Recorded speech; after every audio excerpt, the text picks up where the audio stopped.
तो जैसा कि हमने लास्ट एपिसोड में देखा था, लियांगजी ने किम सिन को चैलेंज किया था कि मैं तुम्हें अपने 3 अटैक में हरा दूंगा, लेकिन किम सिन लियांगजी की इस बात को सीरियसली नहीं लेता। अब आगे एपिसोड की स्टार्टिंग में किम सिन लियांगजी से बोलता है कि तुम मेरी इस ड्रैगन बॉडी को कभी भी नहीं हरा पाओगे, और ऐसा कहते ही वो लियांगजी पर अटैक कर देता है, लेकिन लियांगजी अपने स्टार शील्ड का इस्तेमाल करके उसके अटैक से बच जाता है और उस पर अपने हेवेली ब्लेड के एक्सट्रीम स्लैश से उसे इंजर्ड कर देता है। उसके इस अटैक से घायल होने के बाद किम सिन दोबारा उठता है। वो बोलता है कि मुझे यकीन नहीं होता तुम्हारे पास नॉर्थन गेट का एक डिवाइन वेपन है। इसके बाद लियांगजी अपने दूसरे वेपन सनसेट बो को बाहर निकालता है और उसमें अपने हेवेली ब्लेड को लगाकर उस पर दोबारा अटैक करता है। किम सिन लियांगजी के इस अटैक को रोकने की कोशिश करता है, लेकिन लियांगजी अपने ब्लेड को घुमाते हुए उसकी बॉडी के आर पार कर देता है। लियांगजी के इस अटैक से उसकी बॉडी पूरी तरह डिस्ट्रॉय हो जाती है। वो लियांगजी से बोलता है कि तुमने मेरी इस बॉडी को तो खत्म कर दिया, लेकिन मैं दोबारा वापस आऊंगा। लियांगजी अपने दोस्तों से बोलता है कि हमें यहाँ से जल्दी बाहर निकलना होगा, ये वर्ल्ड किसी ह्यूमन के लिए बिल्कुल भी सेफ नहीं। फेरी फॉक्स लियांगजी के पास आकर उसे कहती है कि तुमने उसकी बॉडी को डिस्ट्रॉय कर दिया, मेरे ख्याल से अब उसको खुद को रिकवर करने में काफी वक्त लगेगा। तभी प्रिंसेस आर्या लियांगजी के पास आकर उसे कहती है कि अब हम कब बॉडी एक्सचेंज करने वाले हैं, मुझे भी तुम्हारे ये नए वेपन्स और तुम्हारे डिवाइन अवतार को यूज करना है। ये सुनकर फ्यूरी काफी ज्यादा चौंक जाती है। वो आर्या से पूछती है कि आपने कब मास्टर के साथ अपनी बॉडी एक्सचेंज की थी। तो लियांगजी उन लोगों को पोर्टल के अंदर फेंक देता है और कहता है कि ये सारी बकवास बाद में करना, और इसके बाद लियांगजी फेरी फॉक्स के साथ वहाँ से निकल जाता है। इसके बाद हमारा सीन शिफ्ट होता है और हम देखते हैं कि लियांगजी अपने सभी दोस्तों के साथ मिलकर गॉब्लिन किंगडम में फैले हुए पॉइजनस फॉग को खत्म कर रहा था।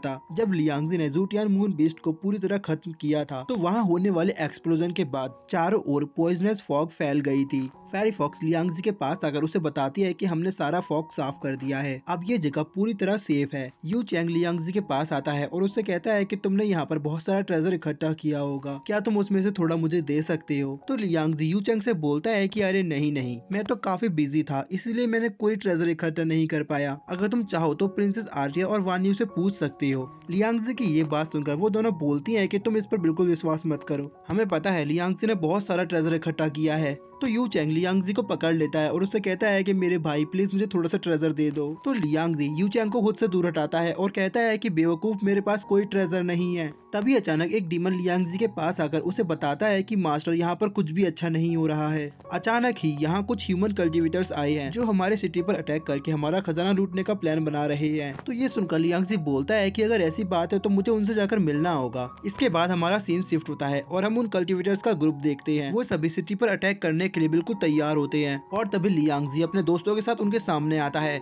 उनका लीडर पहले से ही लियांगजी को जानता था। वो लियांगजी से कहता है कि क्या तुम भी इन डीमंस के साथ मिले हुए हो, तुमने बिना किसी को बताए इनके सिटी पर कब्जा करके सारा ट्रेजर लूट लिया, क्या तुमने हमें बेवकूफ समझ रखा है। अगर तुम अपनी सलामती चाहती हो तो सारा ट्रेजर हमें सौंप दो, वरना हम तुम सबको खत्म कर देंगे। वो सभी फाइट करने के लिए अपने वेपन्स के साथ बिल्कुल तैयार खड़े थे। लियांगजी उन सभी की इस बचकानी हरकत को देखकर मुस्कुराता है और अपनी पावर का इस्तेमाल करके उनके सभी वेपन्स को डिसेबल कर देता है। लियांगजी की इस ट्रिक से वो सभी के सभी काफी ज्यादा हैरान हो जाते हैं। लियांगजी उनके लीडर से कहता है कि तुम पहले ही राउंड को क्वालिफाई नहीं कर पाए और पूरी सिटी को तबाह करने की बातें करते हो। फेरी फॉक्स लियांगजी के पास आकर उससे कहती है कि भूलो मत, हम लोग अभी भी सेलेस्टियल स्पिरिट सेक्ट को रिप्रेजेंट कर रहे हैं, यहाँ ऐसा कुछ मत करना जिससे एकेडमी की बदनामी हो। लियांगजी बोलता है कि मैं समझ गया। लियांगजी उन सभी को देखता है और कहता है कि इन लोगों के पास ज्यादा हाई कल्टीवेशन नहीं है, लेकिन अगर इसमें हेवेली सेक्ट इन्वॉल्व हुआ तो ये बिल्कुल भी अच्छा नहीं होगा। इसीलिए लियांगजी अपने ट्रेजर में से एक जेट टैलिस्मान निकालकर उनके लीडर को दे देता है और कहता है कि मेरे पास ये केवल एक ही है। इसके बाद वो उसके कान में कुछ कहने की एक्टिंग करता है जिससे बाकी सभी लोगों को उस पर शक होने लगता है और लियांगजी उसका मुंह अपने मैजिक से बंद कर देता है, जिसकी वजह से वो कुछ भी नहीं बोल पाता।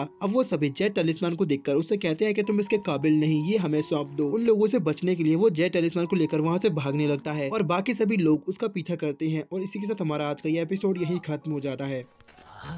郑兄，好东西就是要一起分享。给我，旁的野者就是你的部队了。